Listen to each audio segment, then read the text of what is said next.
Jeremy Hunt just announced his spring budget, and the key measure for us as investors was the creation of a British ISA, which effectively increases our ISA allowance from the current amount of £20,000 each tax year to £25,000 each tax year. And the UK markets seem to like this policy. The FTSE 250 was up by 1.12% on the day of the spring budget. And I wanted to record a reaction video and provide more details on what this British ISA is, who will benefit from it, and my own thoughts about it. But before we get into the video, if you're new here, I'm Alex, a management consultant by day, and on this channel we like to discuss all things personal finance with particular focus on how to grow your money. And if you'd like to follow my own personal finance journey, regular video updates of my Invest Engine and Monzo portfolios, as well as a bunch of other personal finance videos, then I greatly appreciate subscribe. But for this video, let's get into it, and the best place to start is going through what ISA changes will take place and what the hell is this British ISA, this new ISA type. Most people expected there to be ISA reform in this spring budget. Some people were predicting reform with a LISA in terms of the range of property price for which LISAs are eligible to be used for.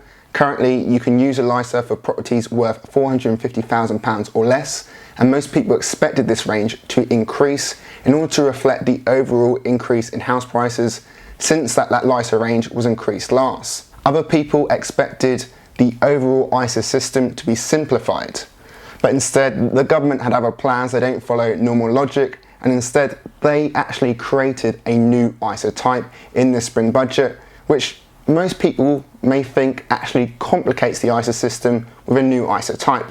But the government have done that anyway, and they've created the British ISA. And this is the ISA reform, the new ISA type, the ISA change in the spring budget. So the next question you may have is, what the hell is this British ISA? And what it is a £5,000 additional allowance to your £20,000 allowance you already have. And this now brings us up to a £25,000 total ISA allowance. And this £5,000 additional allowance has all the same tax-free savings according to Jeremy Hunt. So this means that within that £5,000, any gains you make in that account will be tax-free. So let's say you invested £5,000 in your British ISA, you max that out this year. Any gains you make inside that ISA, you have no tax obligations. When you take that money out, you have no tax obligations. So all the great tax-free savings of an ISA apply to the British ISA. However, there is a catch here, as you were probably expecting, and the name of the ISA gives the catch away, in that it's a British ISA. And the catch is that you can only use that £5,000 additional allowance to invest in UK investments. At the time of recording, it is slightly unclear on what qualifies as a UK investment, but much of the UK media are stating that UK equities are the qualification. So this means you can unlikely, at the time of recording, given the information, use this ISA allowance for cash, for savings accounts. It's very likely, according to the media, that the ISA allowance can only be used for UK equities. So this restricts what this ISA allowance can be used for. So in summary, what this British ISA is that it's a £5,000 additional allowance to your £20,000 allowance you have at the moment. It can only be used to invest in UK investments, which likely means UK equities, and you get all the same tax-free savings that you get with your standard ISA allowance. The next question you may have is when will this be launched? When can I start using this additional £5,000 British ISA? And Jeremy Hunt hasn't given a definitive date yet. He's suggested they're in consultation. So this means it's likely to be in the coming months. Definitely this year, as there's an election this year, so Jeremy Hunt will want this new British ISA to be launched as soon as possible, as it's a benefit to voters, so he'll feel that this could sway maybe a few voters, at least give them a bit of sugar in the lead up to the election. So Jeremy Hunt will be pushing for this to be launched as soon as possible, and it's likely to happen maybe in April or May. Definitely this year, as I said, in my opinion. The next question is, well, who benefits from this new British ISA? Who's going to be using it? And the honest answer, in my opinion, is the vast majority of investors in the UK, let alone the normal population, won't benefit from this additional £5,000 ISA limit. And the reason for that is because you won't benefit if you don't already max out your £20,000 ISA limit. And that limit at the moment is a combined total across all your different ISA types. If you don't max out this £20,000 limit, then there's no need to use an additional £5,000 British ISA limit. So for those, the majority of people who don't already max out that ISA £20,000 limit, you will not benefit. And it's very hard to max out £20,000 in a single tax year. You need a high income, or you need some source of wealth to be able to get £20,000 each tax year and put it in your ISA accounts. So most people won't be in that boat, especially with the cost of living crisis at the moment. So in terms of the question, who will benefit, it's a very small minority. And even those individuals may not see this as a huge benefit, as they may not want to use the British ISA.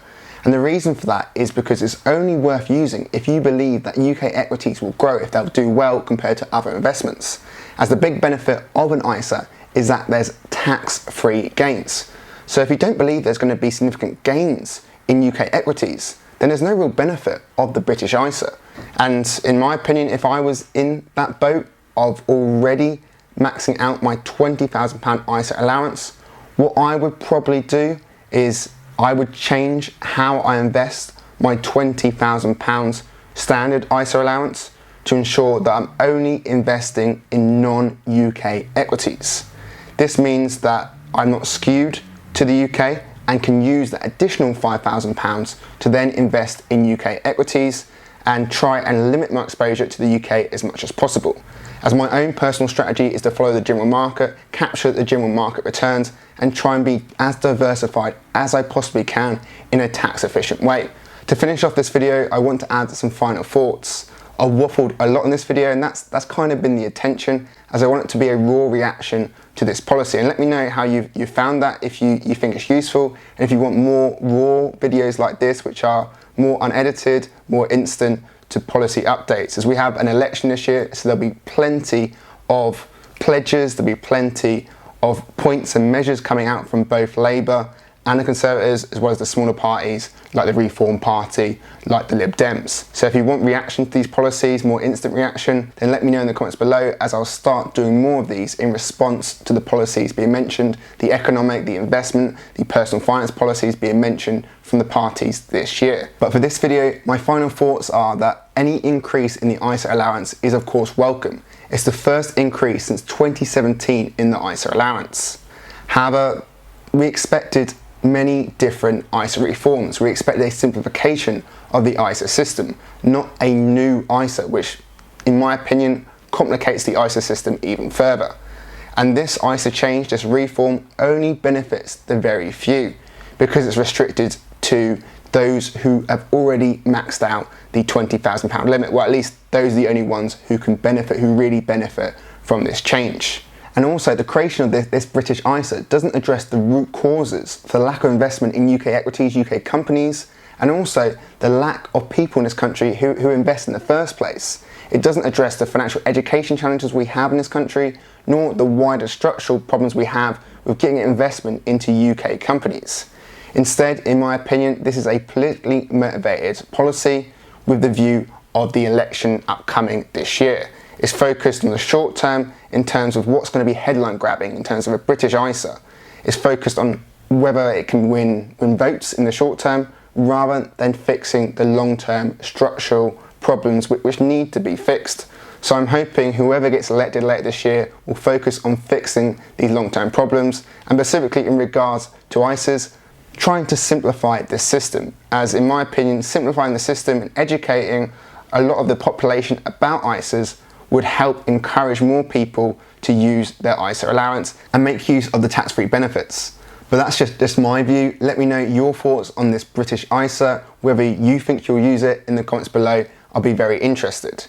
If you want to check out what my plan is for my investing portfolio, irrespective of this British ISA, irrespective of what happens in the election later this year, then I have a video down here which goes through my strategy for the next 3 years and how I plan to achieve my overall goal of £100,000 portfolio. So check it out around here.